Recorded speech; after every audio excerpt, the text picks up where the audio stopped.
இந்த ஸ்பீடை பார்த்தாலே எரிச்சலாக இருக்குல்ல. கருப்பாக இருக்காரு, லூசு மாதிரி பண்ணுறாரு, கத்துறாரு. இப்படியெல்லாம் சொன்னவனுங்க முன்னாடி தக்காளி first YouTube creator FIFA world cup ஃபைனலில் பர்ஃபார்ம் பண்ணியிருக்காரு.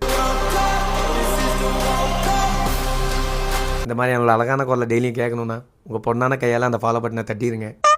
எல்லாத்துக்கும் தெரியும் அவர் வந்து ரொனால்டோ ஃபேனு. இந்த ஃபுட்பால் ஃபுல்லாகவே வந்து அவர் போர்ச்சுகலுக்கு தான் சப்போர்ட் பண்ணார். அர்ஜென்டினாக்கு எதிராக சும்மா ஜாலியாக பண்ணிட்டு இருந்தார். அதுக்கு அந்த ஃபேன்ஸு கேனை தூக்கி எறிகிறது, அசிங்கமாக வார்த்தையை பேசுறது, அந்த கை விரலை காட்டுறது, இங்கே ரேசிசம் பண்ணுறானுங்க, எத்தனையோ பண்ணுறானுங்க. அவங்க ஸ்டேடியத்தில் உட்காந்து என்ன வேணால் கத்தலாம், என்ன வேணால் சிம்பிளை காட்டலாம். என் தலைவன் சென்டரில் போய் பாட்டு பாடினான். இந்த அர்ஜென்டினா ஃபேன்ஸாக அப்படி பண்ணது. ஆனால் அதே அர்ஜென்டினா தோற்று மெஸ்ஸி ஃபைனல் அழுகும்போது என் தலைவனும் வருத்தப்பட்டிருப்பான்.